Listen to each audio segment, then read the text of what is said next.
So today I'm going to be reading from Majjhima Nikaya number 2, and this is known as the Subhasava Sutta. Subhasava means all of the taints or defilements. So we'll go through understanding what the asavas are as we continue with this sutta. Let me begin. Thus have I heard.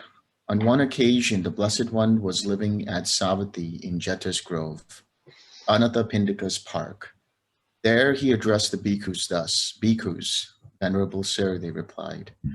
The Blessed One said this, "Bhikkhus, I shall teach you a discourse on the restraint of all the taints. Listen and attend closely to what I shall say." "Yes, Venerable Sir," the bhikkhus replied. The Blessed One said this, "Bhikkhus, I say that the destruction of the taints is for one who knows and sees, not one who does not know and see." So before we continue, let me just give you a brief understanding of the taints, the asavas. The asavas, if you look at it from the perspective of dependent origination, are actually the beginning point.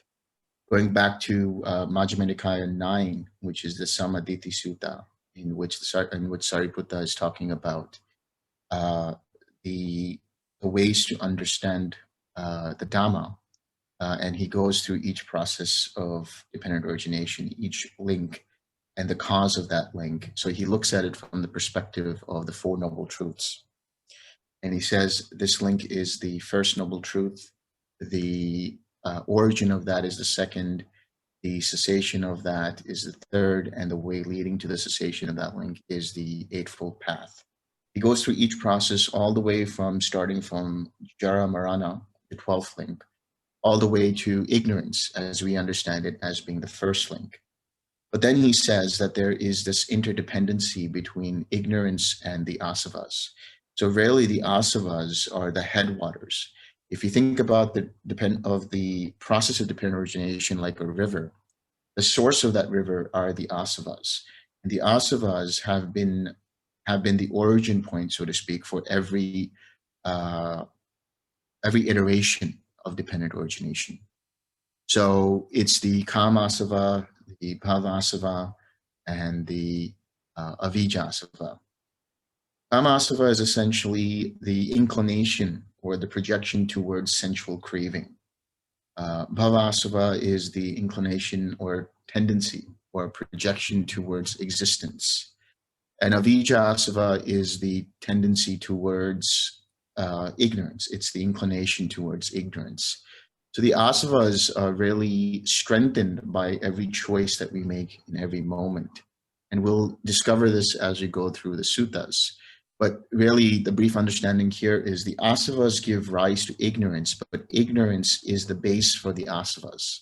In other words, not knowing the Four Noble Truths, not understanding the three characteristics and how to see them in reality, not having the attention rooted in reality.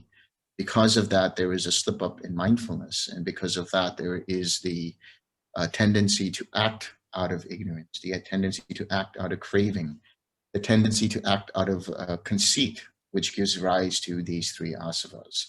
And so any action that one takes that comes from this sense of I, myself, or me, that comes from this sense of craving or aversion, or comes from this sense of not seeing the Four Noble Truths. And when one does that, it leads back towards the asavas. So any action that's taken from these conditions feed energy back to the asavas in this process of dependent origination.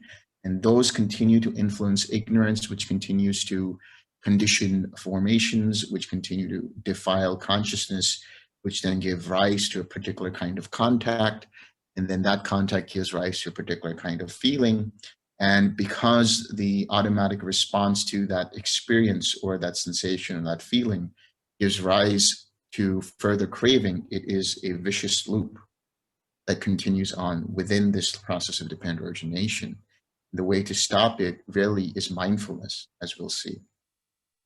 But here the Buddha prescribes 6 different ways, and we'll talk about how those 6 different ways create, or rather cause, the destruction of the taints. So he says, Bhikkhus, I say that the destruction of the taints is for one who knows and sees, not for one who does not know and see. Who knows and sees what? Wise attention and unwise attention.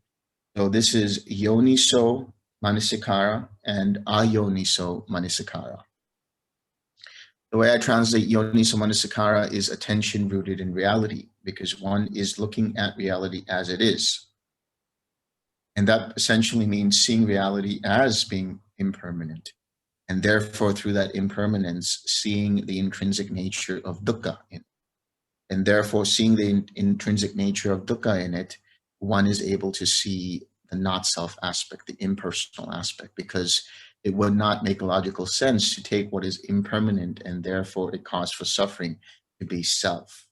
Through that perception, through that understanding, there is given rise to dispassion, towards disenchantment, towards dispassion, towards abandoning the source of suffering, whether it's the craving or unwise attention. And from there is release. There is this feeling of letting go, of relaxing, and thus experiencing cessation of suffering. So that is really wise attention. And unwise attention is seeing the permanent in what is impermanent, seeing happiness in what is intrinsically dukkha, seeing self in what is essentially not self. And there is a fourth category, which is to say, seeing the beautiful in that which is intrinsically unpleasant or repulsive. For example, taking the body, which is inherently repulsive with all of its processes, to be beautiful, which causes lust for the body, which causes further craving, and so on. So one who knows and sees, and meaning knows and understands attention in the sense of what is wise attention and what is unwise attention. So he says, when one attends unwisely, unarisen taints arise and arisen taints increase. When one attends wisely, unarisen taints do not arise and arisen taints are abandoned. So when do the taints arise? The taints arise anytime there is a choice made that is rooted in craving, either sensual craving, craving for existence or conceit, or rooted in not seeing reality as it is, taking what is impermanent to be impermanent, rather taking what is impermanent to be permanent, taking what is suffering to be happiness, and taking what is not self to be self. Anytime this is done, this causes further fueling of the asavas. And so those asavas that haven't yet arisen are arisen due to that choice. And they continue to strengthen the already arisen asavas, meaning the effects of the already arisen asavas. But when you have wise attention, when you see things as they really are, and it leads to the mind abandoning any identification with the process, leading to a mindset that is free of suffering, then in that mind there are no asavas for that time being. And so if there is no fuel given through unwise attention, that leads to the further cessation of any asavas from arising, a further prevention of any asavas from arising. And therefore, the more one does this, the more one actually weakens the asavas, eventually destroying them. Bhikkhus, there are taints that should be abandoned by seeing. There are taints that should be abandoned by restraining. There are taints that should be abandoned by using. There are taints that should be abandoned by enduring. There are taints that should be abandoned by avoiding. There are taints that should be abandoned by removing. There are taints that should be abandoned by developing. So if you go through the suttas, you will see that the Buddha uses these two particular phrases or words to abandon something and to uproot it.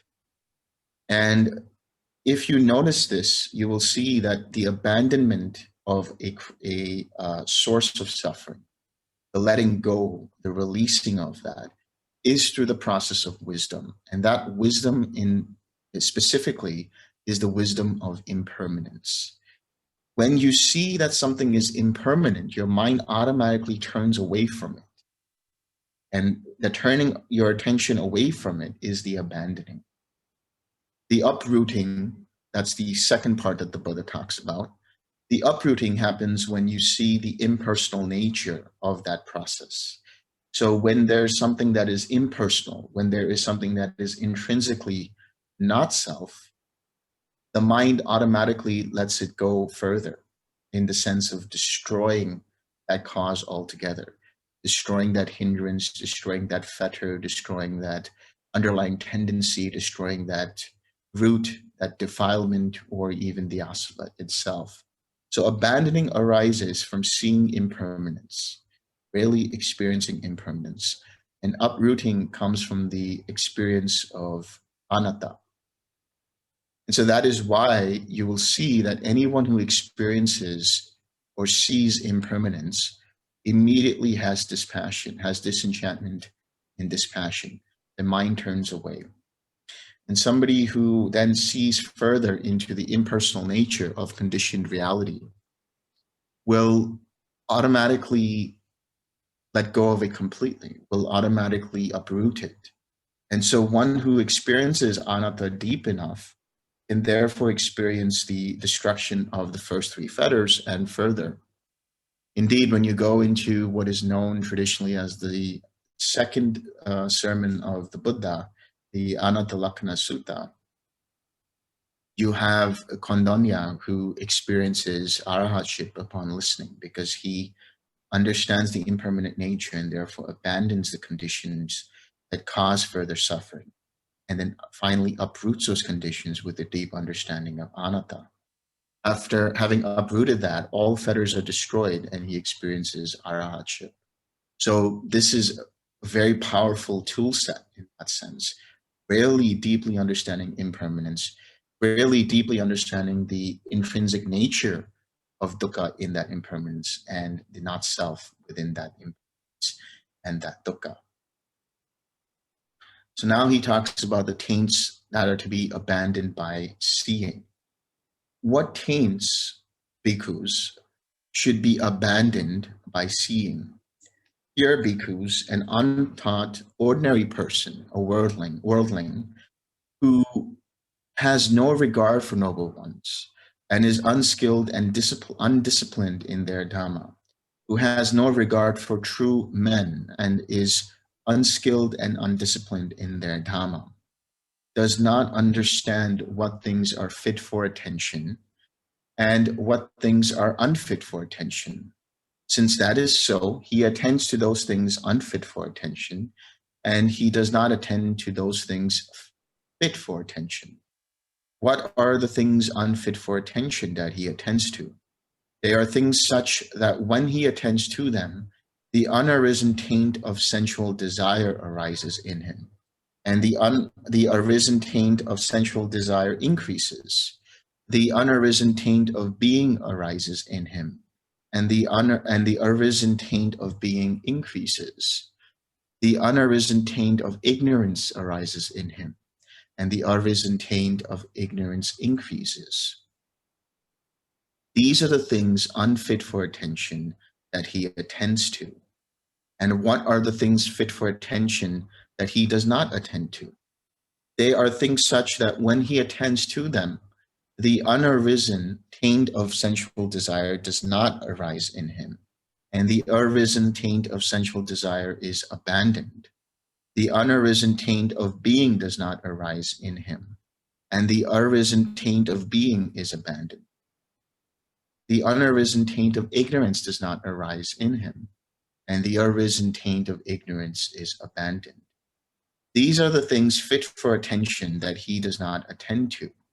By attending to things unfit for attention and not attending to things fit for attention, both unarisen taints arise in him and arisen taints increase. So before we continue, it's important to understand, how do these specific taints increase? In the case of the taint of sensual desire, it's any time there is a pleasant or unpleasant feeling that arises, and the underlying tendency that is intrinsic in that pleasant feeling is, when acted upon, what gives rise to further taints of sensual desire. In other words, if there is a pleasant feeling that can give rise to an underlying tendency towards craving, if one recognizes this and notices this with mindfulness, with awareness, with alertness, with wise attention, attention rooted in reality, by not acting upon that underlying tendency towards craving, it won't feed back energy to the the taint of sensual desire. If one notices that there is the unpleasant feeling and there is an underlying tendency towards aversion, by not reacting or acting upon that underlying tendency towards aversion, by recognizing that such a tendency is arising and letting it go through the process of the 6 R's, one doesn't feed energy back to that taint of sensual desire. Within that sensual desire is also intrinsic aversion towards sensual experiences. Likewise, when one identifies with that process of the neutral feeling or any of the 3 feelings, then there is a tendency towards ignorance. So if one notices that the mind is starting to identify with that process, noticing that the mind is causing this to be me, myself, and I, then that gives rise to the experience of or the taint of bhava, or the taint of ignorance as well, but specifically the taint of ignorance, because one sees that as being something that is not true, that is not reality. Not being able to see the 4 Noble Truths, not being able to see the 3 characteristics of that experience of feeling, this gives rise to the ignorance. Specifically in relation to the understanding of the bhava asava, it is in relation to the experience that happens in the mind when the mind is in jhana. This is why there is an emphasis in understanding that one should not identify with that process of jhana or the ayatana. In this experience, the mind has a tendency to have conceit that I am entering this jhana. And so there is a craving for that jhana. There is a craving for that ayatana. And so this craving for that existence in the jhana, this craving for existence in the ayatana gives rise or feeds energy back to the taint of craving for existence, to the bhava asava, the taint for existence, the taint for craving for existence. So, or the taint of being, as it said in this sutta. And so the Buddha continues, this is how he attends unwisely. Was I in the past? Was I not in the past? What was I in the past? How was I in the past? Having been what did I become in the past? Shall I be in the future? Shall I not be in the future? What shall I be in the future? How shall I be in the future? Having been what shall I become in the future? Or else he is inwardly perplexed about the present thus. Am I? Am I not? What am I? How am I? Where has this being come from? Where will it go? So you might recognize this, these lines of questioning from a previous sutta, another sutta in which the Buddha talks about this in relation to dependent origination. If one understands dependent origination clearly, such questions will not arise because one understands that this I, this sense of I, this sense of I am, this sense of me, the sense of self arises because of certain causes and conditions. So in other words, there is no permanent underlying self that is present. In one who has these lines of questioning, there is the idea that there is this self that is underlying and permanent, and therefore the substratum of one's experience.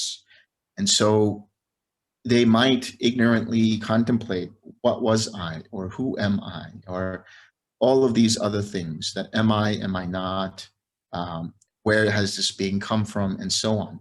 Initially, such questions could arise from somebody who is starting out on the path. And that's quite understandable. But as you progress and start to notice the experience of not self, as you start to see it for yourself, and you see the experience of the links of dependent origination, then you understand that there was no self to begin with. It was all a series of processes.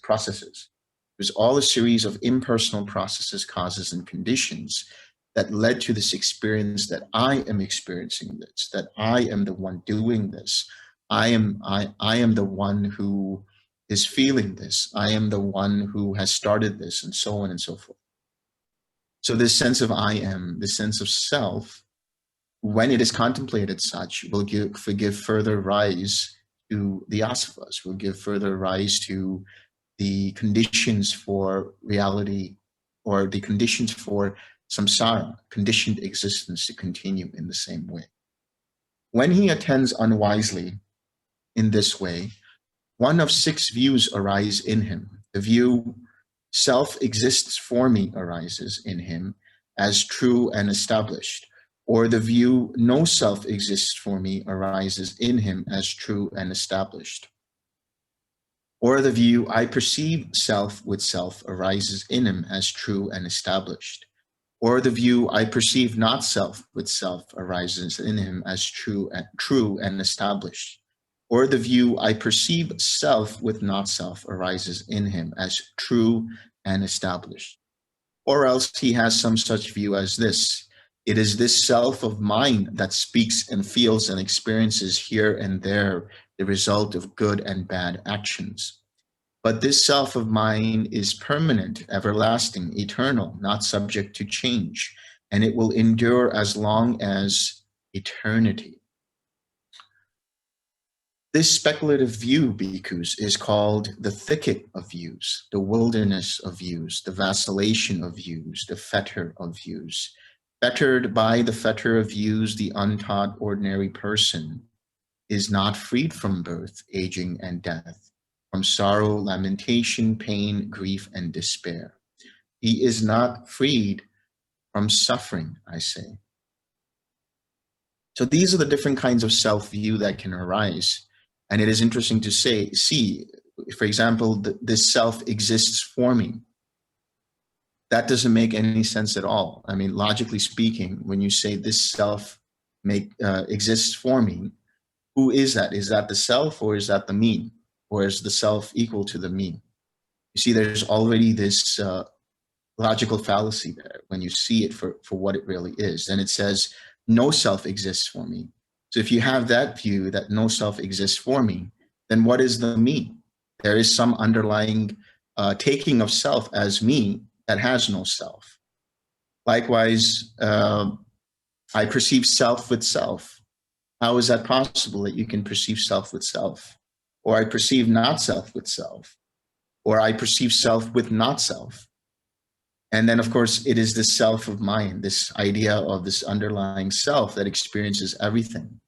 A similar thicket of views is also to see self in relation to the 5 aggregates. Seeing self in any one of the 5 aggregates, seeing self as any of the 5 aggregates, seeing self as the origin of the 5 aggregates, or seeing self as originating from the 5 aggregates, or seeing a self separate from the 5 aggregates. All of these are views, all essentially imposing the sense of self without even understanding that one's doing this.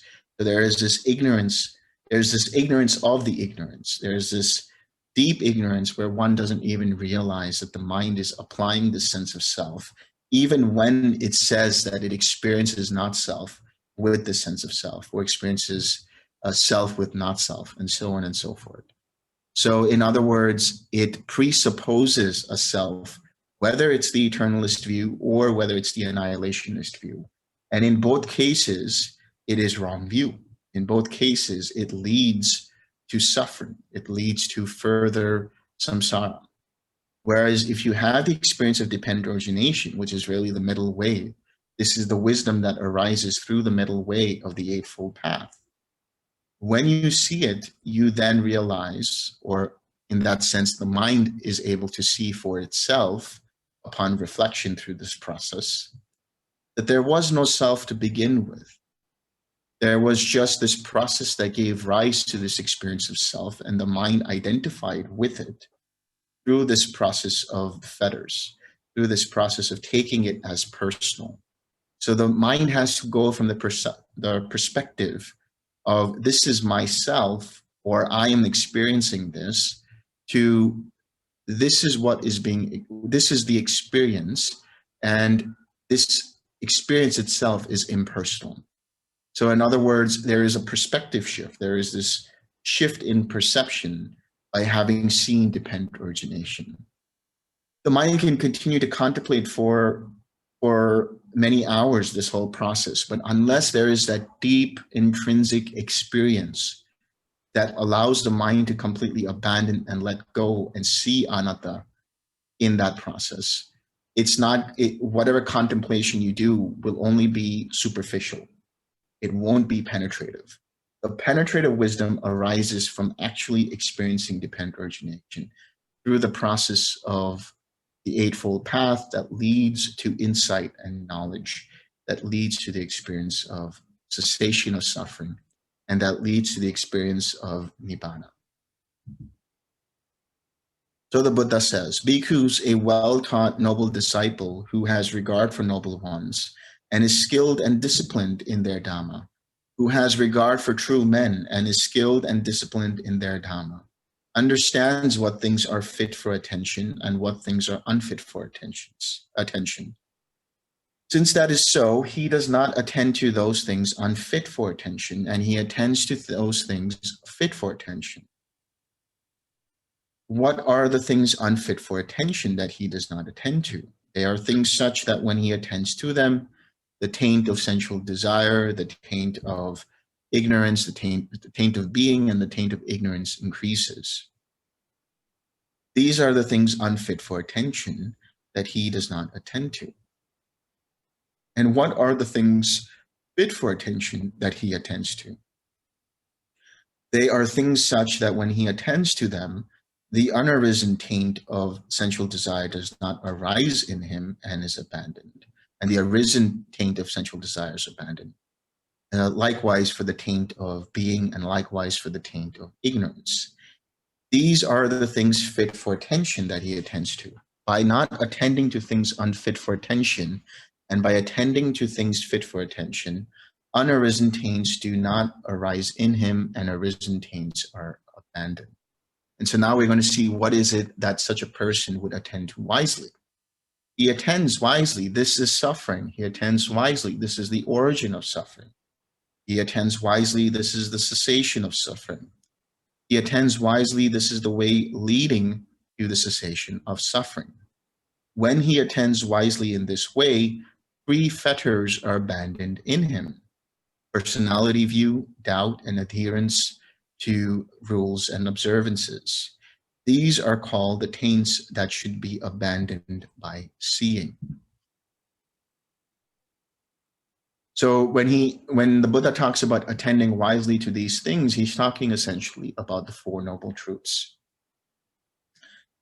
When you use a process of the 6 R's to notice and recognize a hindrance, a fetter, an underlying tendency, or whatever it might be that arises, you are actually also applying the 4 noble truths.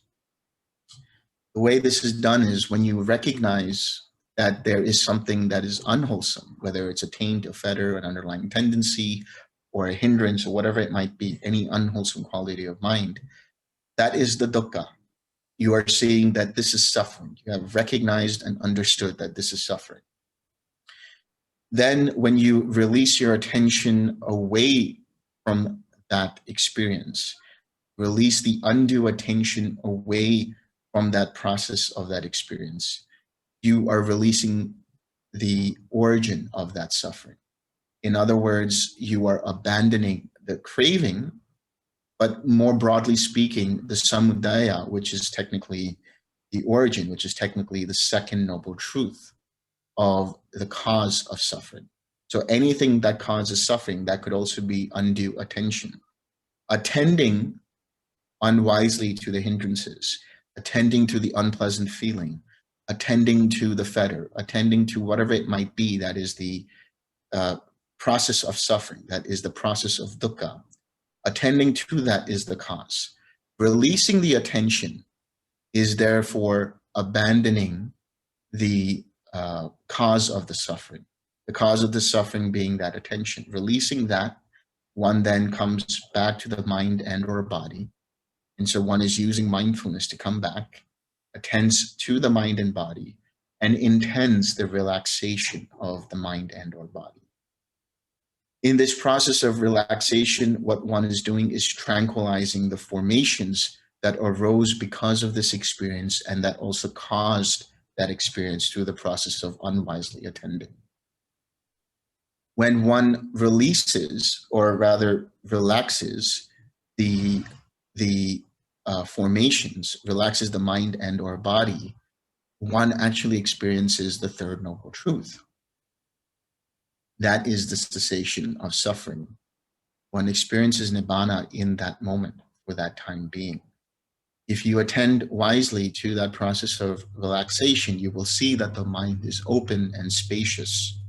It is this experience where you have this non-reflective mind, a mind that does not manifest or generate anything that is conditioned, because there are no conditions present in that mind. All conditions are gone, and you experience that unconditioned mind for that time being after having relaxed. Then through the process of re-smiling, you are developing the process of uplifting the mind. You are bringing up the experience of joy, the factor of joy. By doing this and returning back to the mind becomes collected. So you are again fulfilling the Eightfold Path by experiencing right collectedness, right samadhi.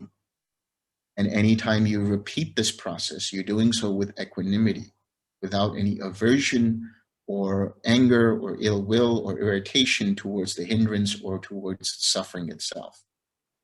And by repeating this process, you are fulfilling the fourth noble truth, which is the way leading to the cessation of suffering.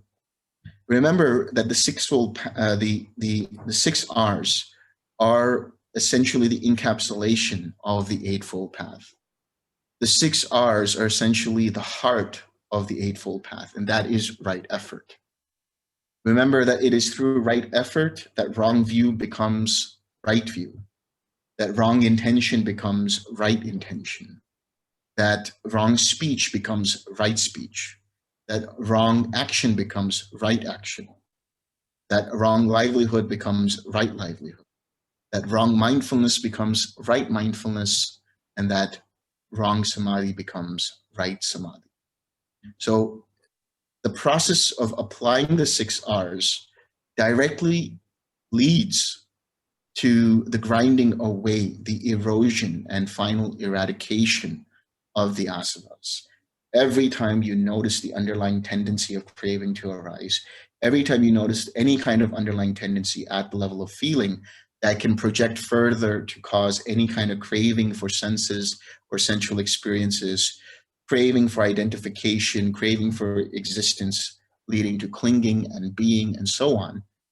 Anytime you notice that and you use the 6R process, you stop the further flow of dependent origination to cause suffering. And you dissipate and abandon any energy that can be fed back to further strengthen the asavas, which can further condition the ignorance, which can further condition the formations, which can further defile the consciousness, and which can further give rise to automatic reactions that continue this cycle. So if you use the mindfulness, use the 6R process, you are stopping it right there. And then the Buddha talks about taints to be abandoned by restraining. What taints, bhikkhu, should be abandoned by restraining? Here, a bhikkhu reflecting wisely abides with the eye faculty restrained. While taints, vexation, and fever might arise in one who abides with the eye faculty unrestrained, there are no taints, vexation, or fever in one who abides with the eye faculty restrained. Reflecting wisely, he abides with the ear faculty restrained, with the nose faculty restrained, with the tongue faculty restrained, with the body faculty restrained, with the mind faculty restrained. While taints, vexation, and fever might arise in one who abides with the faculties unrestrained, there are no taints, vexation, or fever in one who abides with the faculties restrained.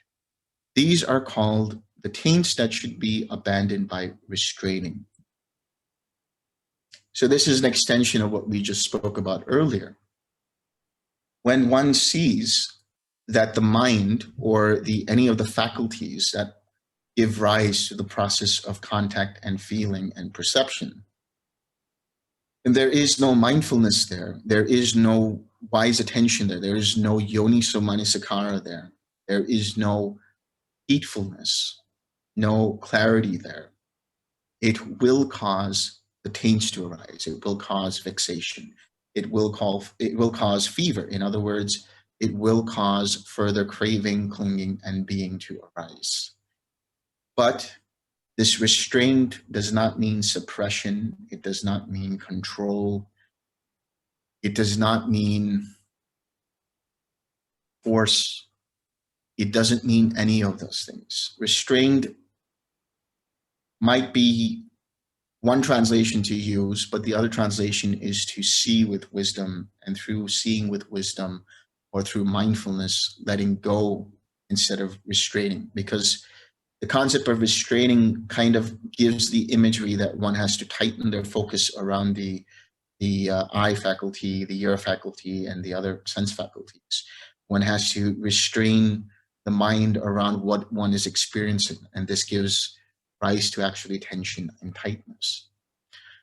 Rather, with the mind that is actually relaxed and mindful, a mind that is just looking at things as they really are, a mind that is observing, a mind that is just observing without any expectation, a mind observing without any judgment, a mind observing without any identification, and just observing and seeing things as they arise, not reacting to them immediately, but just watching as things happen. In that process of observing, things slow down. So that means one already needs to have the intention to observe, but not with the sense that one is observing. Just relax into the mindfulness. Relax the mind into the awareness of what is happening in the way of the experience. And in that process, the mind is open enough, spacious enough to notice there is an underlying tendency arising, or notices, no, there is nothing arising and there is only the experience. And so there is no identification, there is no craving, there is no clinging, and there is no being. There is just this process of seeing the feeling and seeing it as being impermanent, seeing it as being intrinsically dukkha, and seeing it as being not self. When that happens, all that's happening is the experience and nothing further. But if the mind is open enough to see it with just observation, then that is not restraint, that is just observing. And the restraint there is insofar as understanding the underlying tendency that arises. There's nothing inherently rooted in craving with the eye, inherently rooted in craving with the experience, rooted in the object of the eye or any of the sense faculties. Those are all impersonal. Those are all just processes. It's the underlying tendencies, the tightness that you experience in the way of either craving for something, in the way of inclining towards something, or in the way of identifying with it, or in the way of pushing it away. When you see this kind of resistance, this kind of push and pull, then you know that there's an underlying tendency there, and then you can use the 6 R's to let it go.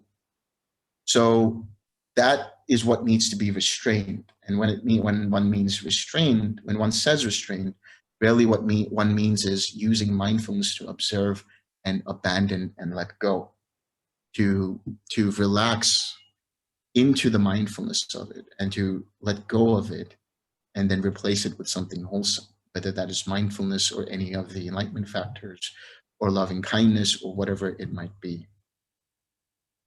Taints to be abandoned by using. What taints, bhikkhus, should be abandoned by using?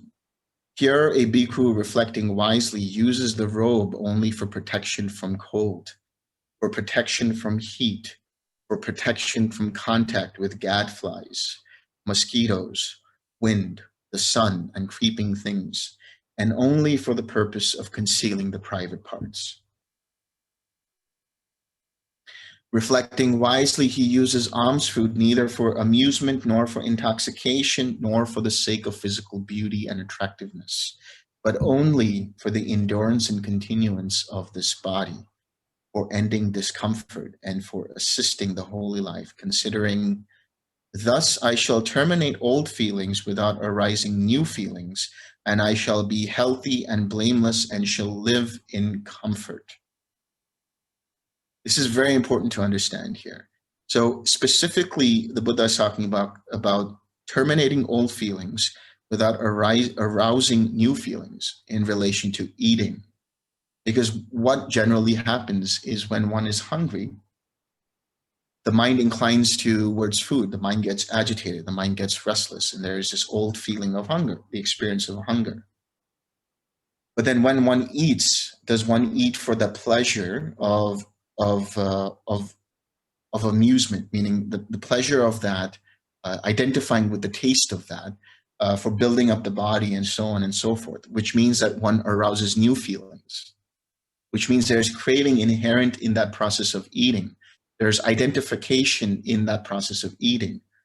Instead, if one has the mindset that one is eating for the sustenance of the body and nothing more, then one is only terminating the old feelings of hunger without causing the arising of suffering, which can give rise to new feelings, and those new feelings being unpleasant in the way of wanting more, craving more, and then eventually, if one stuffs oneself, experiencing indigestion and other unpleasant feelings.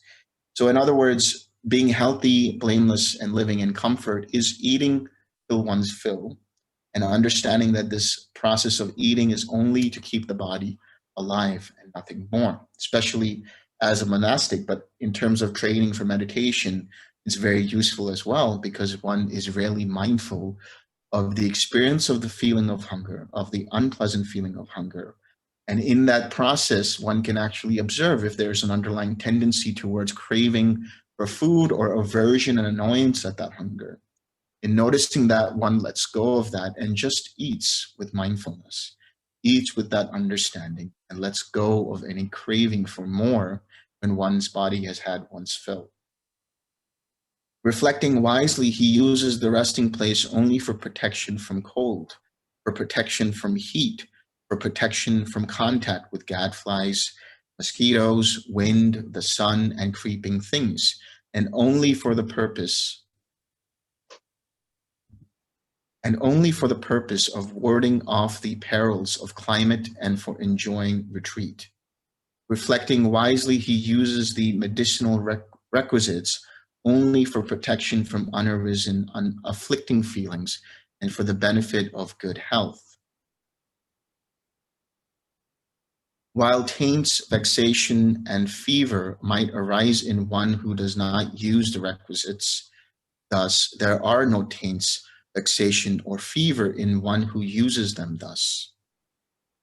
These are called the taints that should be abandoned by using. Taints to be abandoned by enduring. What taints, bhikkhus, should be abandoned by enduring? Here, a bhikkhu reflecting wisely bears cold and heat, hunger and thirst, and contact with gadflies, mosquitoes, wind, the sun, and creeping things. He endures ill-spoken, unwelcome words and arisen bodily feelings that are painful, racking, sharp, piercing, disagreeable, distressing, and menacing to life. While taints, vexation, and fever might arise in one who does not endure such things, let me go back. While taints, vexation, and fever might arise in one who does not endure such things, there are no taint, vexation, or fever in one who endures them. These are called the taints that should be abandoned by enduring.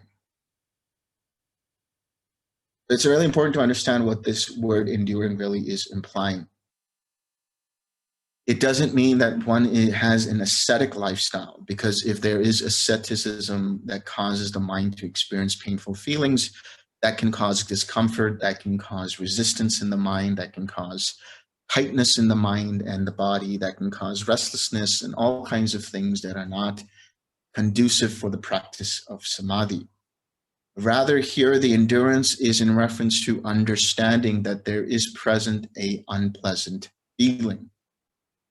In noticing that, then one recognizes that, lets it go through the 6R process, and comes back to a mind or mindset that is balanced, wholesome, uplifted, naturally collected, and conducive for the development of samadhi.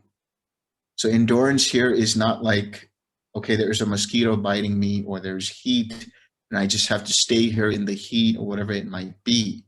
Remember, it's not the experience. It's not the pleasant experience. It's not the unpleasant experience. It's not the neutral experience. It's not the senses that are experiencing this process. It's not the objects of the senses that need to be restrained or endured. It's the understanding that there is present some kind of craving or aversion or identification. And one notices that when there is some kind of agitation, there is some kind of mental movement in the mind that causes restlessness. There is some kind of tightness or tension in the body. There's some kind of resistance in the mind. When you are able to hone in on that, recognize it, and then use the 6R process to let it go, then you are restraining, then you are enduring in that sense. And therefore, you are letting go of further craving, further aversion that can lead energy back to the asavas to continue this vicious cycle of samsara. And bit by bit, you are tearing away, wearing away at the taints, tearing away and wearing away at the fetters, and thereby eventually leading to, first and foremost, the stream entry, or entry into the stream, where one destroys the first 3 fetters after having experienced Nibbana for oneself. And then continuing to do so every single time one experiences this process, cutting away at the rest of the fetters until there are no more fetters, there are no more underlying tendencies, there are no more taints, and there are no more defilements. And there is just a mind of the arahant, which is empty and void of all of these things. Taints to be abandoned by avoiding. What taints bhikkhu should be abandoned by avoiding? Here, a bhikkhu reflecting wisely avoids a wild elephant, a wild horse, a wild bull, a wild dog, a snake, a stump, a bramble patch, a chasm or chasm, a cliff, a cesspit, a sewer. So these are all the things that need to be avoided in terms of anything that can possibly cause body pain. In other words, avoiding wild elephants, avoiding wild animals that are prone to cause some kind of danger to the body because they are afraid. You are in their territory and they are afraid. Instead, just leave that place and come to a place of safety. Why would you intentionally bring your mind and your body, or rather just walk towards danger? Why would you walk in places that can cause the mind and body harm? So avoid those places, avoid these circumstances. Reflecting wisely, he avoids sitting on unsuitable seats, wandering to unsuitable resorts, and associating with bad friends, since if he were to do so, wise companions in the holy life might suspect him of evil conduct. So this is specifically for monastics, and more specifically, you could say for bhikkhus, meaning sitting on unsuitable seats or wandering to unsuitable resorts, or really being in presence of the opposite gender, and sitting alone with the opposite gender. And these are parts of the Vinaya which specifically detract the monks from doing so, because it can lead to suspicion, even if the monk's mind is pure, and so on and so forth. So it's best to avoid situations that can arise where people might suspect that monastic or whatever it might be. And associating with bad friends. So bad friends are those who cause one to break the precepts, cause one to harm others intentionally, cause one to lie, cause one to steal, cause one to be lazy, cause one to detract oneself from meditation, cause one to forget about the practice, and all kinds of things that don't lead towards Nibbana. So you know you have bad friends in that sense. They might not have that intention, or they might, it doesn't matter. But if you see that such influence from friends causes the mind to become lazy and no longer inclined towards sila, samadhi, and panya, then you want to avoid such people and start to make friends with people who are like-minded, who want to continue to develop and help you cultivate and develop sila, samadhi, and panya. While taints, vexation, and fever might arise in one who does not avoid these things, there are no taints, vexation, and fever in one who avoids them. These are called the taints that should be abandoned by avoiding. Taints to be abandoned by removing. What taints, bhikkhus, should be abandoned by removing? Here, a bhikkhu reflecting wisely does not tolerate an arisen thought of sensual desire. He abandons it, removes it, does away with it, and annihilates it. He does not tolerate an arisen thought of ill will. He does not tolerate an arisen thought of cruelty. He does not tolerate arisen evil, unwholesome states. He abandons them, removes them, does away with them, and annihilates them. While taints, vexation, and fever might arise in one who does not remove these thoughts, there are no taints, vexation, or fever in one who removes them. These are called the taints that should be abandoned by removing. So in other words, again, you are looking at the process of right and wrong intention, in specifically here, wrong intention. One notices that there's a wrong intention in the form of craving or attachment or identification with the sensual experience, and hence that sensual desire, and lets it go and thus cultivates sense restraint or nekama, renunciation. One sees that there is ill will that is arising in mind or in the intention to say something that is infused with ill will, lets that go and infuses the mind with loving kindness. Or there is an intention to cause harm. And you notice that, let that go, and infuse the mind with compassion. Any other arisen evil, unwholesome state. This could be the 5 hindrances or whatever it might be. It could be the defilements of consciousness. You notice it, you use the 6R process and let it go, and come back to a mind that is balanced, come back to a mind that is naturally collected, and therefore in a uplifted and wholesome state of mind. And so there are the taints to be abandoned by developing. What taints, bhikkhus, should be abandoned by developing? Here, a bhikkhu, reflecting wisely, develops the mindfulness enlightenment factor, which is supported by seclusion, dispassion, and cessation, and ripens in relinquishment. He develops the investigation of states enlightenment factor, the energy enlightenment factor, the rapture enlightenment factor, the tranquility enlightenment factor, the collectedness enlightenment factor, the equanimity enlightenment factor, which is supported by seclusion, dispassion, and cessation, and ripens in relinquishment. So there is the understanding that as one gets into higher states of awareness and understanding, especially in the ayatana of neither perception or non-perception, there is a certain stillness there in which the mind is utterly quiet. And so the mind can also be utterly bored because there is no input, and the mind wants input. So it can cause the mind to either shut down towards becoming lazy and sluggish and lead towards sloth and torpor, or it can cause the mind to overanalyze and think and cause the mind to be restless. So the enlightenment factors are used in relation to this.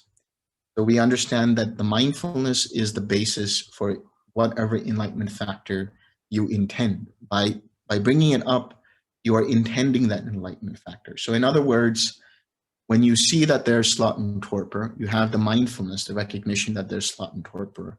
You have an intention of causing the mind to be, first you have the intention of relaxing and letting go of it and coming back to your object of meditation, in which case it will usually be quiet mind if you are at this level of perception, or neither perception or non-perception.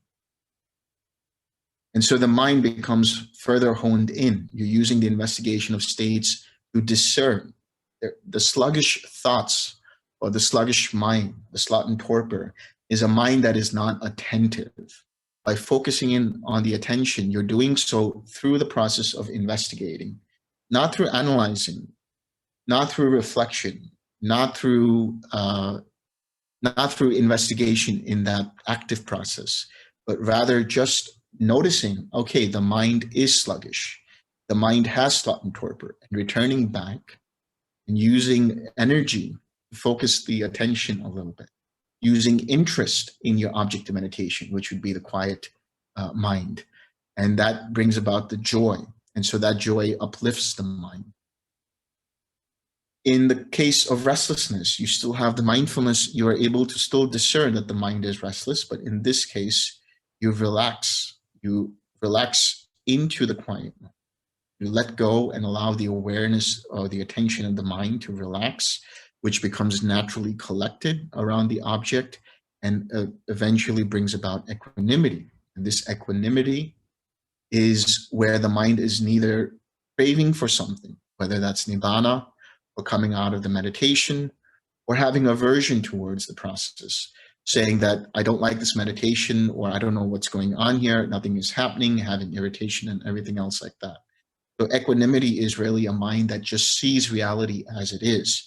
This equanimity therefore leads to disenchantment, which then leads to dispassion, which then finally will lead to cessation.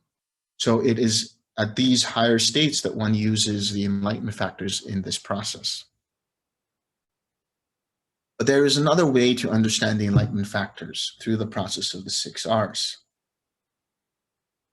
When you recognize, you already are developing the process of, or you're already awakening or developing the enlightenment factor of mindfulness. When you discern that the mind is distracted, this is using or developing the enlightenment factor of discernment or investigation of states. When you release and relax, especially when you release, taking your attention away, you are doing something further, not just noticing, but actually using your intention to do something. So you're fulfilling right effort through the process of the 6 R's, broadly speaking, but also specifically through the process of releasing the attention, you are utilizing energy to do that. You're utilizing effort to do that. And so you are fulfilling the enlightenment factor of energy or effort. Then when you relax, you are actually activating the enlightenment factor of tranquility. But then when you come back to your smile, that's when you invoke the enlightenment factor of rapture or joy. And then when you return, you're bringing up the enlightenment factor of collectedness. And then you repeat this whole process through equanimity, just seeing the hindrance as it is without having any craving towards it, any kind of aversion towards it, or any identification towards it. Just seeing reality as it is. When you do this in that way, you are also fulfilling the enlightenment factor of equanimity. And so while taints, vexation, and fever might arise in one who does not develop these enlightenment factors, there are no taints, vexation, or fever in one who develops them. These are called the taints that should be abandoned by developing. Bhikkhus, when for a bhikkhu, the taints that should be abandoned by seeing have been abandoned by seeing. When the taints that should be abandoned by restraining have been abandoned by restraining. When the taints that should be abandoned by using have been abandoned by using.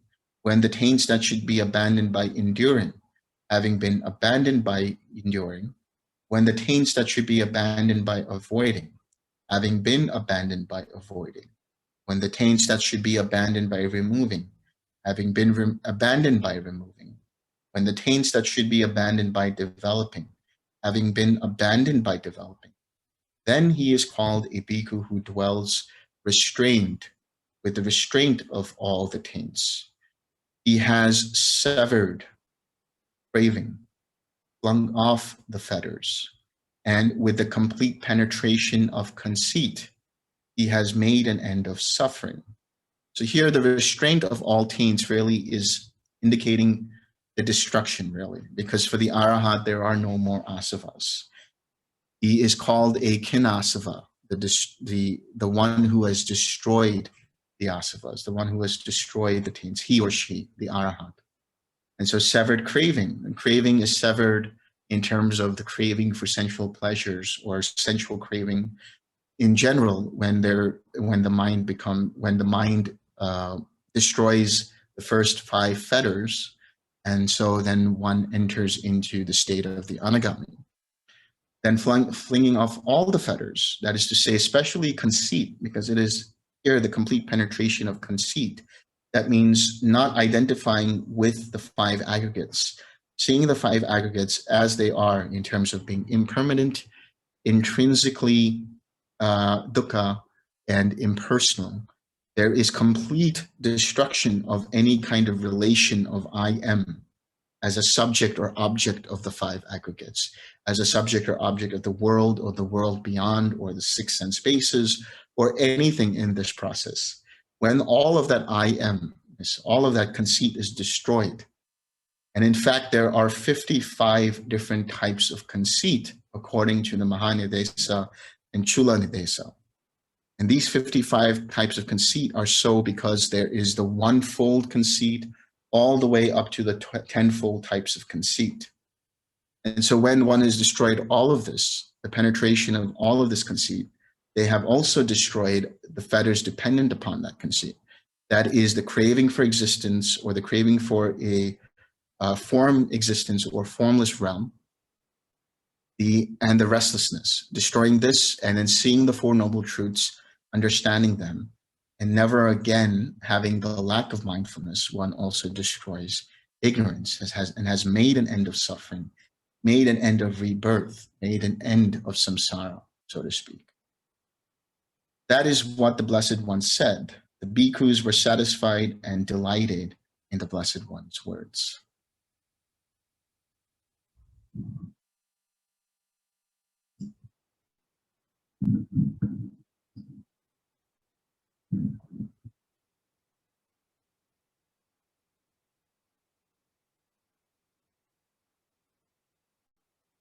Any questions or comments?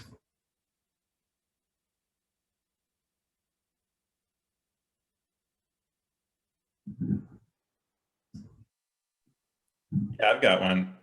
Thanks, Delson. I appreciate the talk. So at one point, I think you said something along the lines of the implicit view of a self leads to either annihilationism or eternalism. And it's quite clear to me how eternalism requires the view of some kind of underlying self. But is it possible for somebody to hold the annihilationist view and also not self? No, because the annihilationist view essentially presupposes a self there as well. The annihilationist view means that once the body is gone, that's it, that's the end. But there is the identification with the body as self. There's the identification with the mind as self, and so on and so forth. So with the destruction of the body, there is the destruction of the self as well. Gotcha. Okay. That's the view. Yeah. Yep. Thank you. You're welcome. Thank you, Delson, for your talk. I have a question also along the whole conceit of I am and will I be this, etc. So if a person, I guess as a person goes through the different stages of enlightenment, it would be incorrect for them to say, you know, I am Sotapanna, I am Anagami, right? So like how, I don't even know how to ask this without getting stuck in the thicket of views. Like, then like who is or what is going through those stages, or who is, you know, breaking through, or who is a person that's reaching these levels? Because there's, you know, each, you know, whatever experience of self that I have is dependent on those conditions, you know, causes and conditions in that moment, which are constantly changing, right? So then if that's always constantly changing, then kind of like what makes it across the finish line, if you will, you know, like what gets over, you know, who gets the insight, if you will. I don't know. Does that make sense? Yes, it does make sense. So, of course, this question arises because there is, again, the presupposition of a self. There is the idea that, okay, well, if there is no self, or there has never been a self, then what is this whole point? So that is why it's very important to understand this, that when one says that there never was a self to begin with, it means not that there was never a self in the sense of being a self or not a self, but that in essence, the mind has been contaminated, so to speak. The mind has been defiled, so to speak, through many iterations of samsara, through many, let's say, rebirths in just one lifetime, where the process of conditioning continues to develop the sense of self. Even in an infant, as the Buddha says, there is still the underlying tendency towards something, even if there are no concepts of certain things in that infant. So the building up of this causes this sense of self, and it is intrinsic in the mind. But in reality, when one sees this process of cessation, it's also the cessation of the idea of self. So when one says that there has never been a self, it's not to say that there is no self. There's a self that arises in every given moment, dependent upon causes and conditions. But there is no longer an identification with that process as being oneself. There is the process of seeing this as being impersonal. And in the process of seeing it as being impersonal, the mind automatically itself abandons and uproots the fetters in that sense. There's no intention except for the right intention of letting go. There's no intention except for the right intention of seeing with wisdom, through development and cultivation of the practice. And through this development and cultivation of the practice, the mind automatically, because of the right causes and conditions, having seen, lets go of any further fuel for this process of samsara to continue. So, so it sounds like, loosely speaking, there's some self that arises due to causes and conditions, but that's constantly changing. So, but that's not the level we want to get stuck at. It's the mind seeing this process and then identifying with that process of these cells that are constantly arising, or assuming this is the one that's sticking around the longest or something like that, or this is the one that gets enlightened, right? So it's not that there's no self per se, like there's no one home, right? Completely empty mind. It's more like there's always a sense of self being arising because of consciousnesses and perceptions and things that are going on. But the idea is to observe that and not get caught up in, I guess, all the selves that keep kind of coming and going and arising with all the changing causes and conditions, right? Because that's when we suffer, right? That's all I can say. Okay, that's as much as I can grasp right now. Yeah, to add to that, what you're talking about really is in the seeing of that, then when there's a deep seeing of this, the mind automatically lets go of any idea of self, actually. So the mind essentially becomes dispassionate towards the idea of a self, becomes disenchanted with the idea of a self. So traditionally, it's in relation to the six sense spaces and the experience of the six sense spaces, or the five aggregates, to root out that conceit. Seeing the five aggregates as being impersonal, because that's usually the traditional views that are taken, that any one of these five aggregates are self, or originating a self, or self originates from them, or there's a self separate from them, or whatever it might be. So in seeing this completely through the process of dependent origination, the final, well, when I say final process, it doesn't mean that it happens all the way at the end, but it just happens through this progression. It's the natural progression of when you see dependent origination, you also start to see, or you already start to see, that the five aggregates themselves, and when I say see, doesn't mean contemplate, but really experience in that sense, let the mind actually experience it, that the five aggregates have no inclination or intrinsic sense of self within them. There's no self in relation to them, there's no self in them, there's no self arising from them, or any of the other views related to that. When all of that is gone, first intellectually, then that belief in the personal self is gone when one becomes a Sotapanna, for example.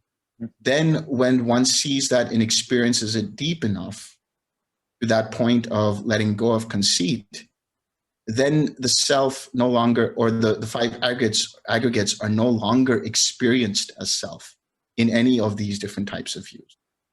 So at that point, there's no consideration for self or not self. Everything just is either a series of causes and conditions causing something, or the cessation of those causes and conditions. That's why the Buddha says that the middle path in that sense, it's not that I say there is a self, it's not that I say there is no self. It's not I say that there is an eternalist view or that there is an annihilationist view. What I say is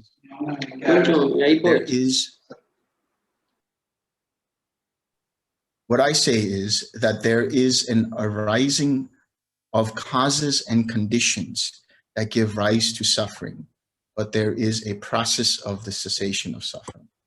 So the Buddha doesn't go into the semantics, let's say, or this whole thicket of views, as it's called, but just says, all I'm showing you is that there is suffering, and there is a cause of suffering, there's a process of the release from suffering, and there is a way out using that process to experience the release of suffering.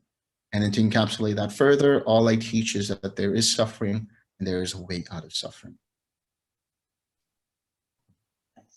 Attachment to an I is definitely suffering.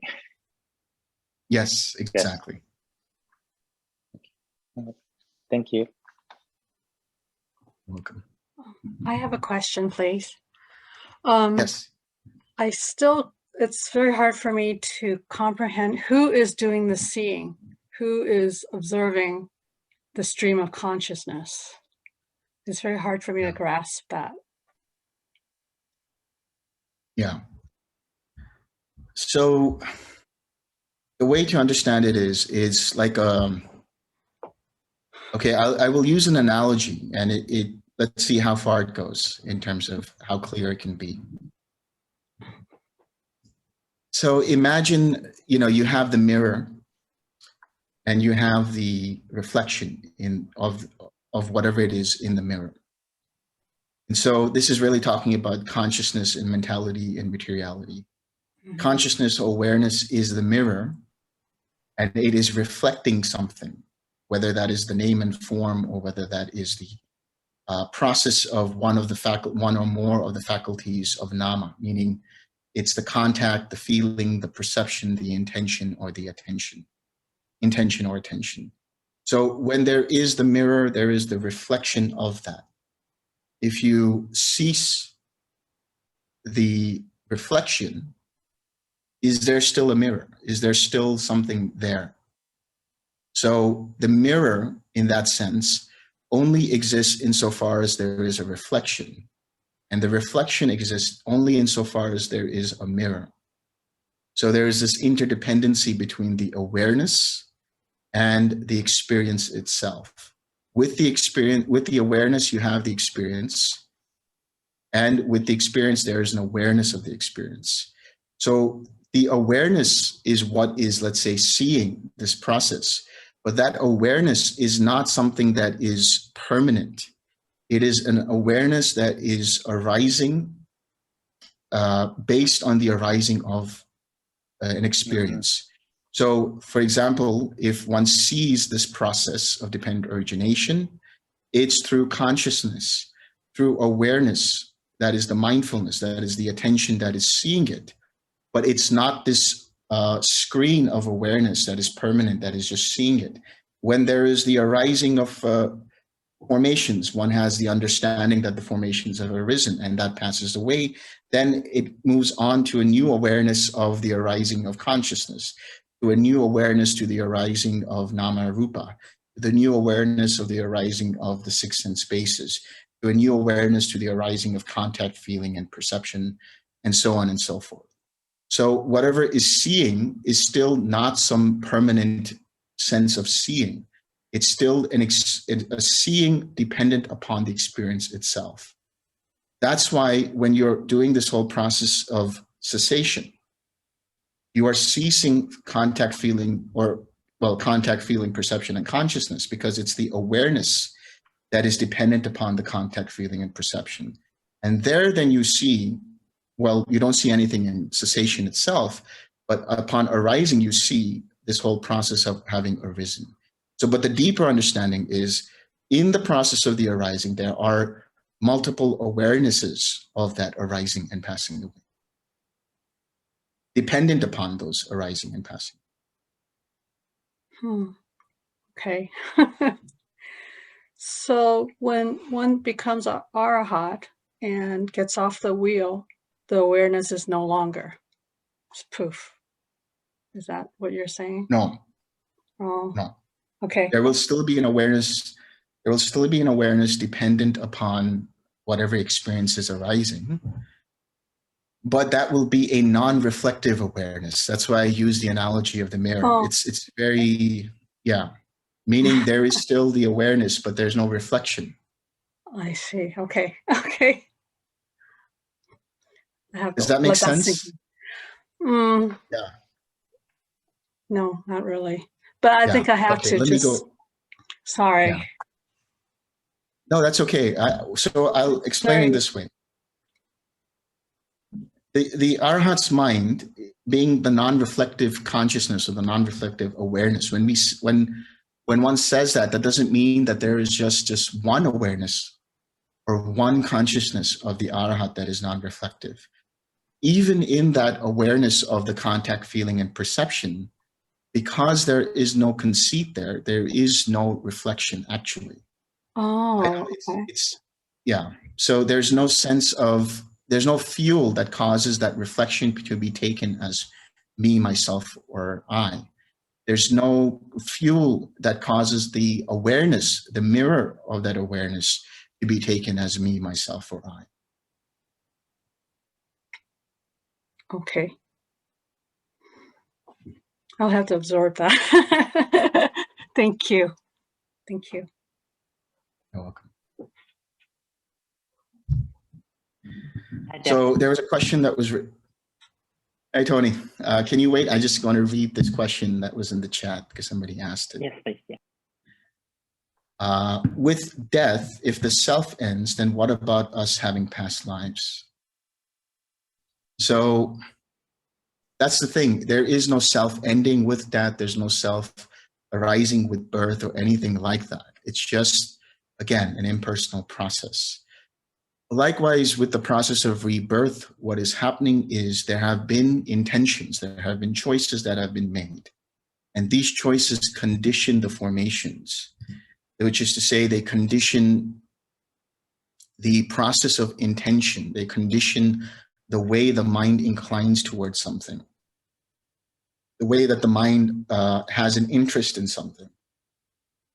And if there are certain choices that are made in, say, unwholesome intentions, certain choices that are made through unwholesome conditions and unwholesome activities and mental, verbal, and physical actions, then because of the continual process of using that choice, always personalizing and identifying with that choice, but more specifically, continuing to act on those choices, then that will start to automatically give rise to those formations that then continue to, again, give rise to those same intentions. So at the dissolution of the body, what will happen is, because the mind has been preconditioned constantly through the process of activating these unwholesome formations, the mind will have a tendency to give rise to a reaction through these formations to something that is unwholesome. That then gives rise to a new consciousness dependent upon those formations, which then transfers those formations and gets established in a new nama or a new nama rupa. And then that consciousness dissipates and a new consciousness arises in its place. So it's not that there is an underlying self that is experiencing these past lives. It's the process of transferring intentions that are impersonal to begin with. It's the process of transferring these formations, intentions, and choices, which were impersonal to begin with, but they have been taken as self. And so there is the idea that there is somebody reincarnating, but that's not that process here. What's happening is it's just a transference of those same inclinations into a new existence, into a new bhava, into a new nama rupa.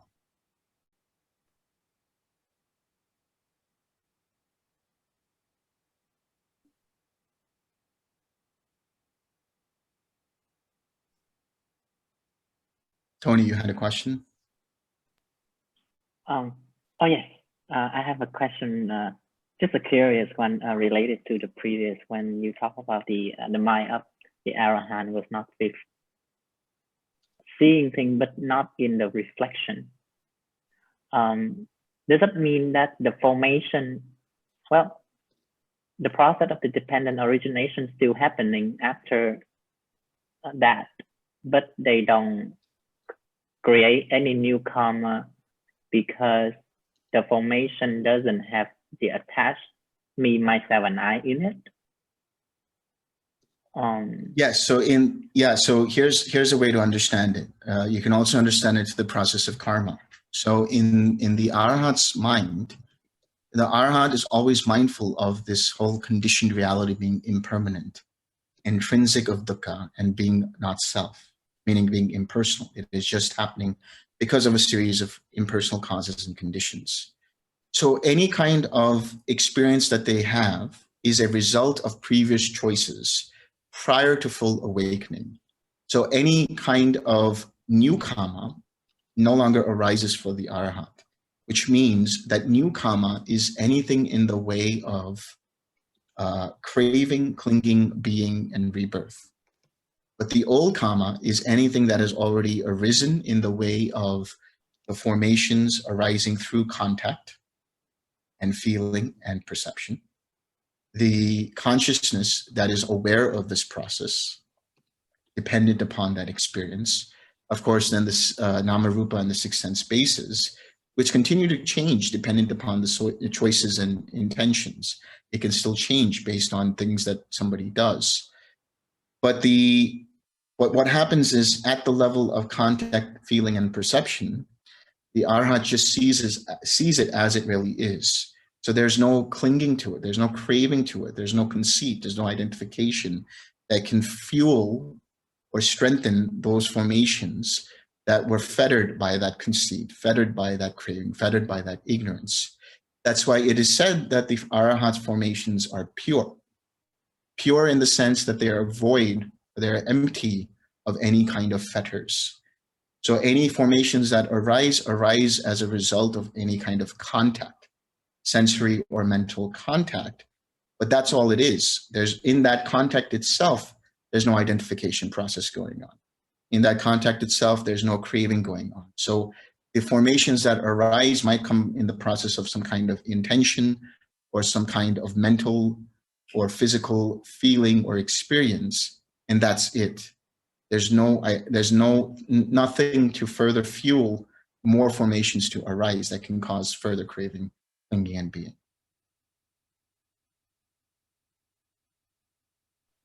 Thank you, Desmond. That's much clearer. You're welcome. Hi, Delson. Thank you for your talk, and thank you everyone for participating. I have a question, and it's along the lines of self and free will. So it seems to me that if there's no self, we can kind of guide the ship, right, to wholesome activity. and to a certain direction. And eventually when you do become an arahant and there is no craving, well, that's ultimate kind of free will or freedom, because you could really see everything unfolding and have no, well, you're in complete freedom, learning how to respond rather than react, right? As your courses describe. And yeah, I mean, we've all been in those situations where we ask ourselves like, why did I eat that extra donut or whatever it is, which has ultimately caused us suffering. So yeah, I was just wondering if you could talk a little bit about free will, and does it exist at this stage?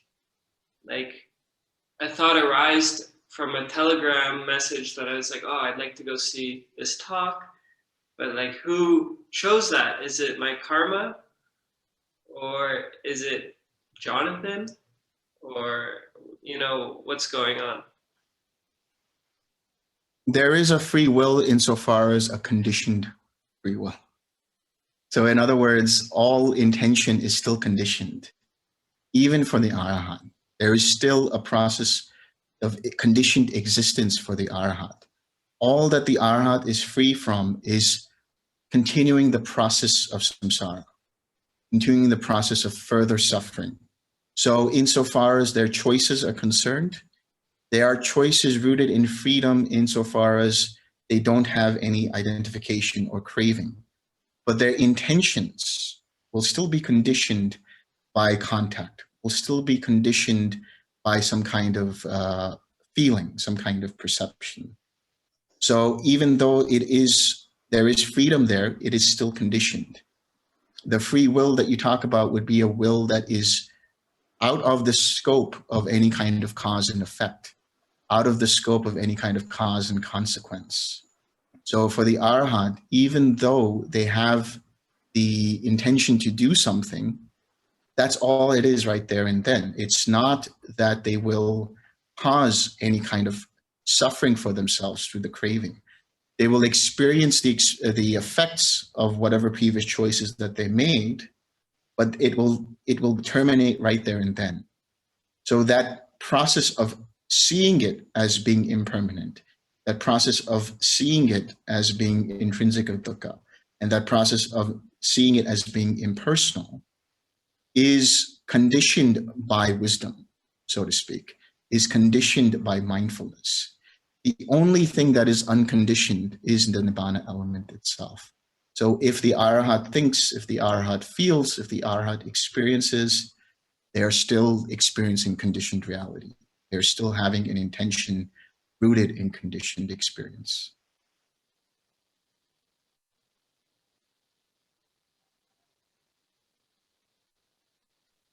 Thank you. I have another question, and just a quick one. I was wondering if you see any value in studying other lineages like Dzogchen, or even other kind of maybe New Age teachers like David Hawkins or whoever it may be, or should one only read the suttas, watch your videos and Bante's and whoever else is within this tradition, and kind of stick to that and completely disregard everything else? It's your choice. Okay. It's your free will. Yeah, cool. Hi, So somebody Nelson. said that. Yes. Hello. I have a question because hello. I have a question regarding. We know this is a process. Actually, nothing is there. Nothing from the outside. This is just our mental process. Even if we like or not or whatever, based on concept, we are clinging with thoughts and this and that. That is just the process. Now, once when we are investigation and doing contemplating and things like that, one point, nirvana means one point, everything we, sankharas and feelings, everything slowly removed, and one point consciousness disappears.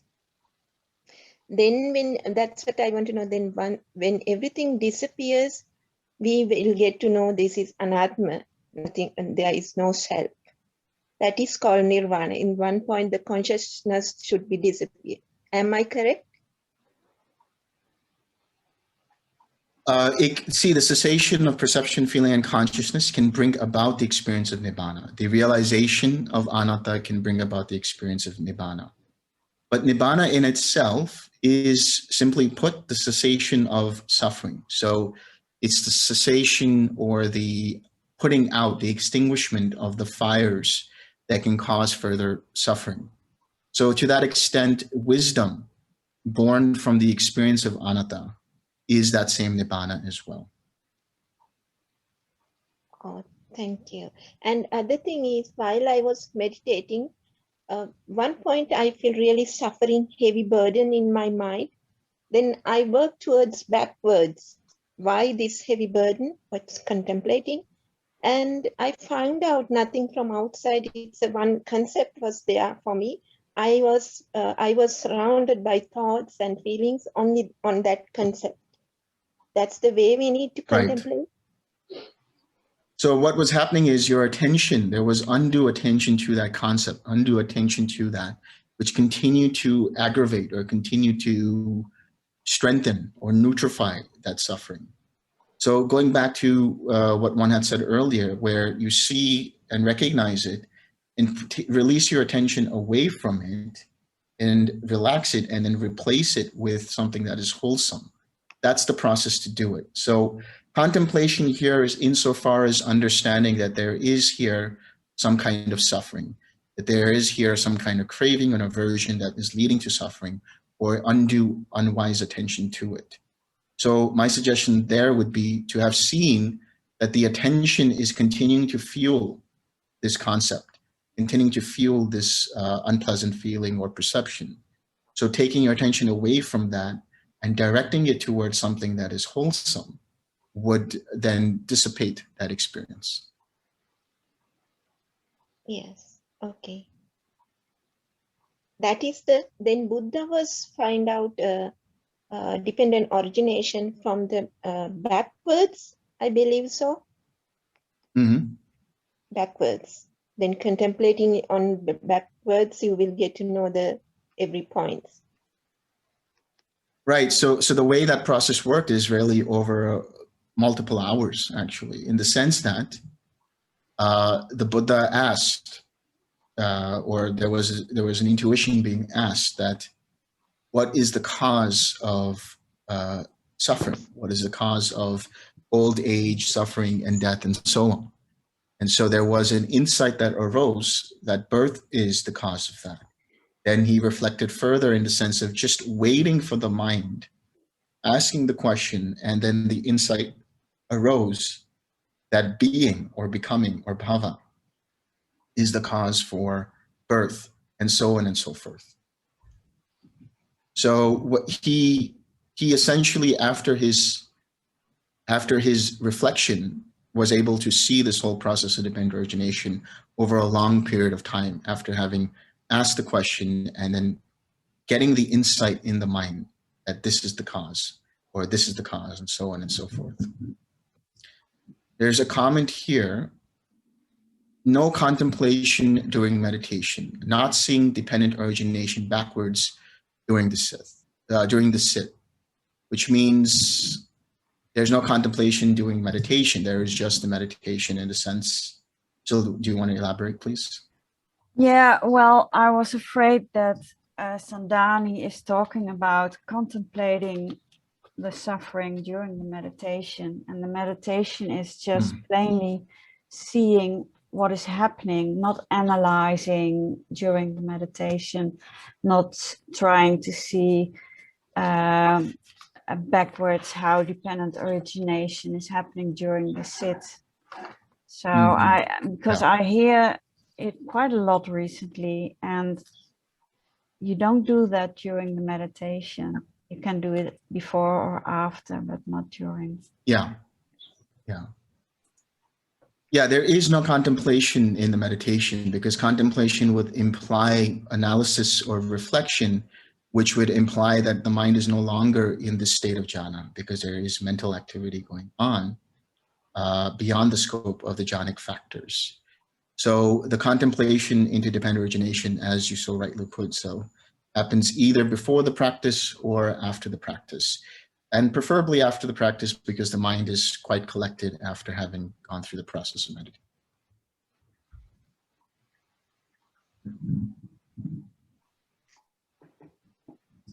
Thank you, Delson. You're welcome.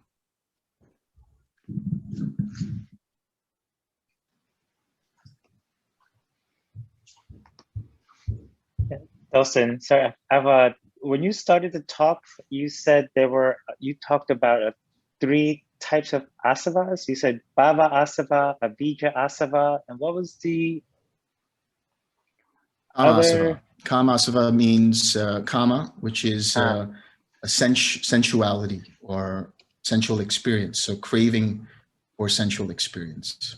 Yeah, got it. Also, I wanted to go another round with the whole I am or I exist and the awareness. And I was just wondering what your thought is on this. So I'm wondering if one of the reasons why we tend to get confused, I get confused, is because we keep assuming there's a single consciousness or a single self.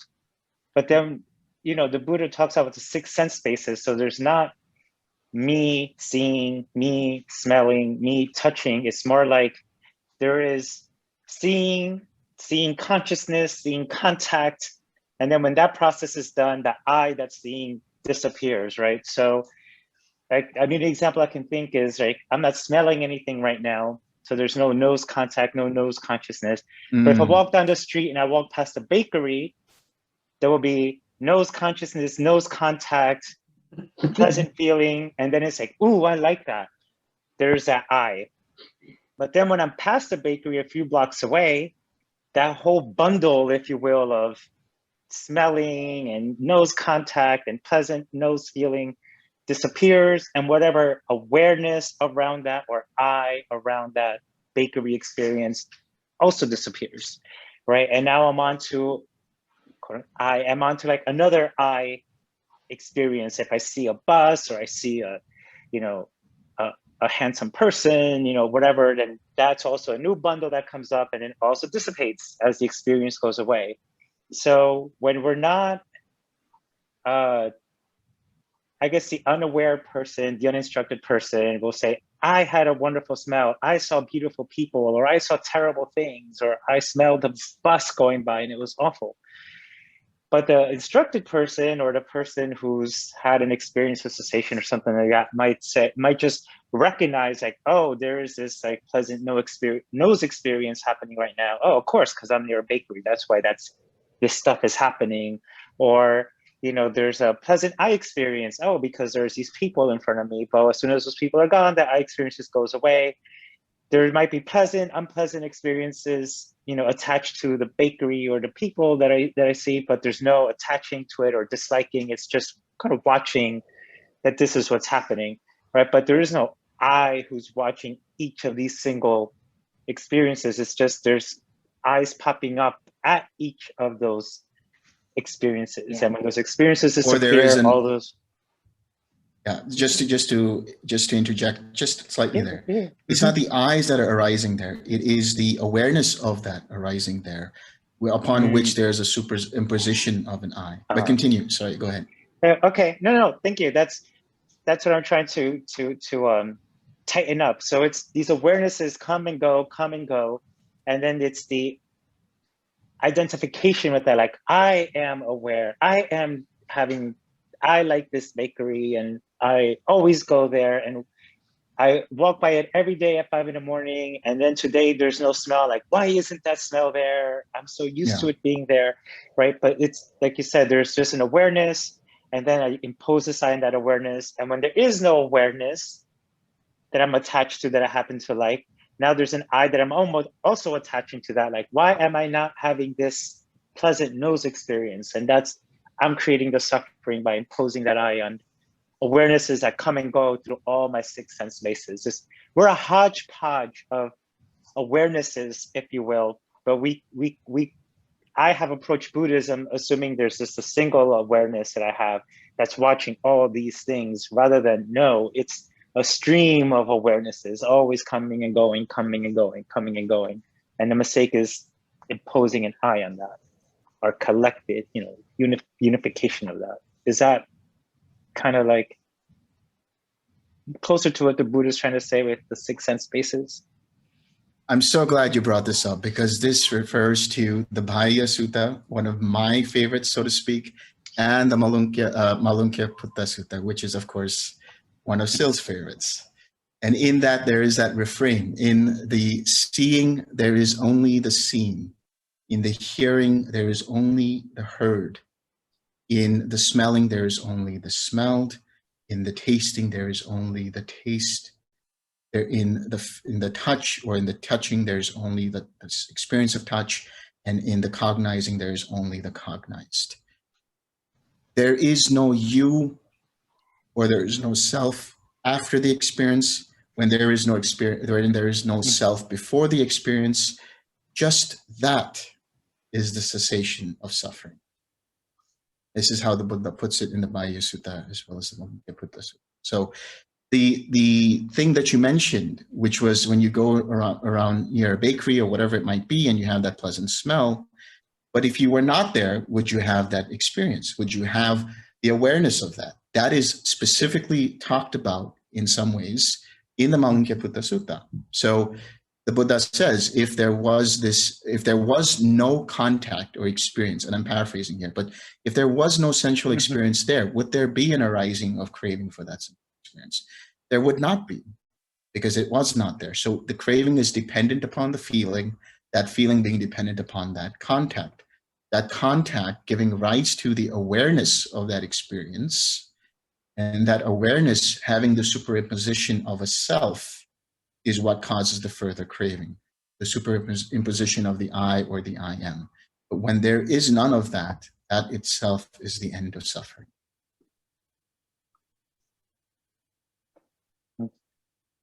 Thank you. You're welcome.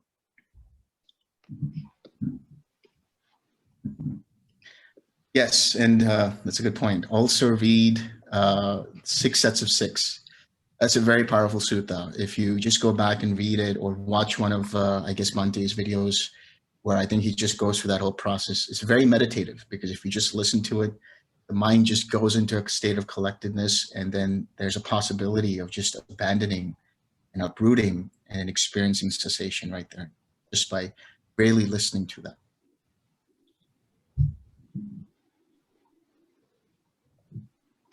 Hi, Dawson. Hello. Yes, I have this just question that when you're bringing up the mirror, like metaphor analogy of like the awareness and the reflection, which is that awareness is always there, but there is no reflection when you get to the unconditional state. Is that what is? I was just asking and thinking that there is still the reflection, but it is not that that is that understanding that it is there, that means that it is not that reflection as what Homrio is giving this example of the seeing as the seeing. At that point, it's only the awareness, but it's not even the reflection is necessary there, where the impermanence or the ongoing arising is just by itself, that it doesn't need that reflection. Because my first question to myself, when you say there is no reflection, I was thinking that is there still a reflection that there is the impermanence, there is not worth holding on to, and the letting go? Because the understanding of my practice or our practice here is hoping to go through the insights, or when we have that that wise attention brought up to see that impermanence, at the point, I still have that arising of that that reflection, which you were mentioning in the mirror, that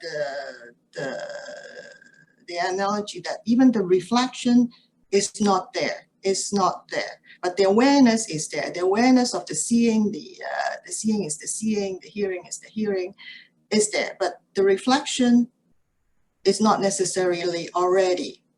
Is that what you mean when it's going to a arahant state of the unconditioned? Because the condition, as far as I understand from your mirror image imagery, is that there is the seeing because of the awareness, and there is the reflection of that image comes to that consciousness. That was the understanding of, like, also from the dependent origination to my understanding. But still, of course, in my own reflection, there is already other tendency that I'm seeing that is underlying, which is another thing that I just learned, that even in the reflecting process, the wise attention might be not enough there. But to the arahant state, even that reflection is not necessary. That is already, that is by itself, is seeing, is something like that. Do I understand it correctly? Can you help me on that? Yeah, let me clarify the analogy. So when I say, for example, the non-reflective awareness, so to speak, I'm really translating, let's say, from the Pali, which you might have heard of, which is the Vijnanam Anidasanam. That is the non-manifestive, or the non-illustrative, or the invisible consciousness, sometimes it's known as. But not to further confuse anybody, I'm just saying that the reflection here is in reference to the nama rupa, the mentality, materiality, which means the factors of mentality, which is contact, feeling, and perception. There's no I there. There's no personalizing going on there. So the reflection here is meaning there's the mirror and there's the reflected image. The reflected image is the I that is seeing, rather than there is just the seeing happening. There is I that I'm hearing, instead of rather there is just the hearing happening. There is smell. There is I am smelling, rather than there is only smelling. This I am, that this experience is there no matter what. There is the mirror, there is the reflection. But when I say, or when one says non-reflective, there can be two meanings to this. One is there is no reflection in the sense that there is no I am reflecting upon that mirror. There is just the experience, there is just the image. But the reflection that you're referring to, so there is a dual meaning there. The reflection that you're referring to is in the contemplation, for example. The contemplation of impermanence, the contemplation of dukkha, the contemplation of anatta, which is important. And I said at one part saying that you can contemplate all of this, but it will be superficial. You really experience it in the process of observing, in the process of the actual experience right now. For example, listening to my voice, seeing me. Is there a sense of I am seeing this person, I am hearing this person, or is there just an observing of there is hearing going on, there is seeing going on, and that's it? There's an awareness dependent upon the hearing and nothing more beyond that. Just seeing that in itself, one lets go of I am. Let's go further fuel of craving, clinging, and being. Okay, yes, you clarified that. Yeah, because I mix up the reflection. I was thinking that there should be that reflection still, like the reflective thing. When you have the awareness, according to my little knowledge about quantum understanding, with the I and that, like that awareness that happened back because you have that observation, then you already have that reflection of the consciousness. But the other reflection, that means that we still have that reflective, like the experience of that reflective awareness, but it is not a reflection of the wise attention to that. Yeah. So the wise attention is another thing to that impermanence and seeing that arising and passing and going through that. Okay, yes. I have another second subsequent and following up on this particular part, which I brought up yesterday in my own practice, if I can allow a few more minutes here. That is that during the reflection of the impermanence or the arising, and already there is an observation of a underlying current, which you have mentioned in your, it's a new term to me, but it is what I have can really resonate with, is a gravity of even that reflection. To go back to that understanding of impermanence is also a observation of that gravity of dispassion, is giving me a sense of sensitivity of sadness. It was sadness already in arise. So it was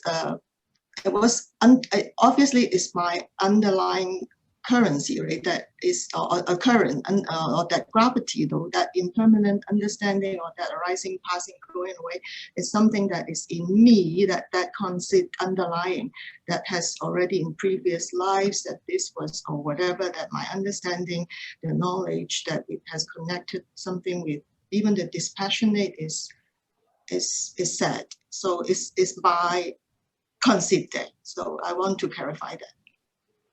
Yeah, so what I will say about that is that sadness you speak of, it's really suffering.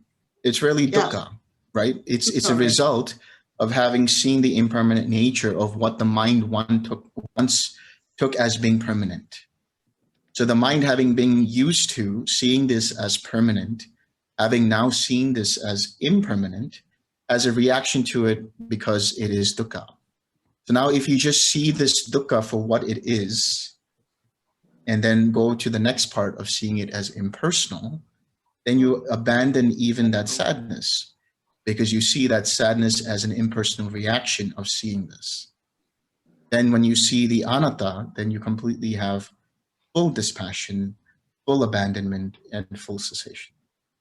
Yeah, that's where we apply the 6 hours. That's what I mean, like during the reflection, that 6 hours has to be also be there. Okay, I got it. Well, thank you very much. Yes, thank you for sorry. Yeah, all right. Please. So let's wrap it up. Like it's so late for them. Oh, yeah, but thank you so much for taking the time. For this. Very much. Thank you very much. Your patience. Yes, thank you. Thank you. Thank you. You're welcome. You're welcome. So let's share merit.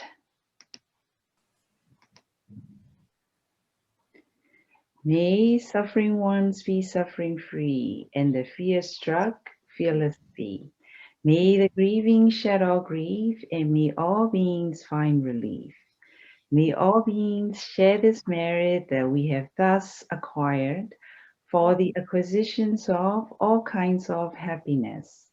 May being inhabiting space and earth, Devas and Naga's almighty power share this merit of ours. May long protect the Buddha dispensation. Sadhu, sadhu, sadhu. Thank you so much again, Delson. And thank you everyone for wonderful questions. Have a great vacation, Delson. Yes, thank you, Delson. Thank you, everyone. Enjoy your time. Thank you. Thank you, Delson. Thank you. Take care, everyone. Thank you. Bye, everyone. Bye. See you all next Thank week. you. Thank you. Thank you. Thank you, everybody. Thanks, Delson. Thank you, Delson. You're welcome.